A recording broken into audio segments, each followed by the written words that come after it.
কোচবিহার ২ পঞ্চায়েত সমিতির কর্মাধ্যক্ষ তথা চকচকা গ্রাম পঞ্চায়েত এলাকার তৃণমূল কংগ্রেসের প্রাক্তন অঞ্চল সভাপতি, ব্লক তৃণমূল কংগ্রেসের সাধারণ সম্পাদক রাজু দে অত্যন্ত আমাদের দলের নিষ্ঠাবান যেমন কর্মী এবং এলাকায় অত্যন্ত জনপ্রিয় একটি ছেলে।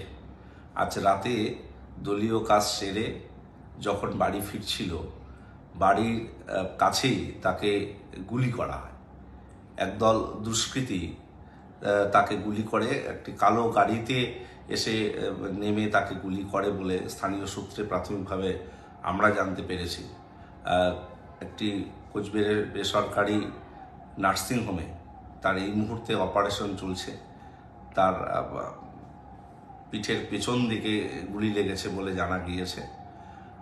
খুব আশঙ্কাজনক অবস্থায় রয়েছে, মৃত্যুর সঙ্গে পাঞ্জা লড়ছে।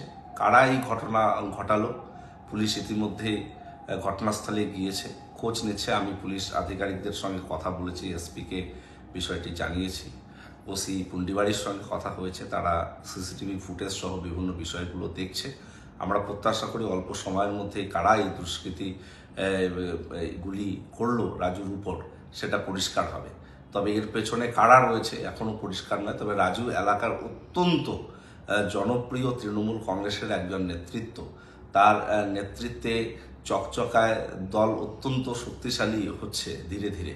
তো স্বাভাবিকভাবে এই ধরনের কোনো বিষয় আছে কিনা, পলিটিক্যাল কোনো মোটিভ রয়েছে কিনা, সেটা আমরাও খতিয়ে দেখছি। তবে যারাই দুষ্কৃতী হোক না কেন, তাদের বিরুদ্ধে পুলিশ যথাযথ ব্যবস্থা গ্রহণ করবে এটা আমরা আশা করছি। এবং রাজুর দ্রুত সুস্থতা কামনা করি, যাতে সে তার প্রাণহানি অন্তত পক্ষে না হয়। ভগবানের কাছে এটাই আমাদের প্রার্থনা। যেভাবে তাকে গুলি করা হয়েছে এটা কখনোই মেনে নেওয়া যায় না।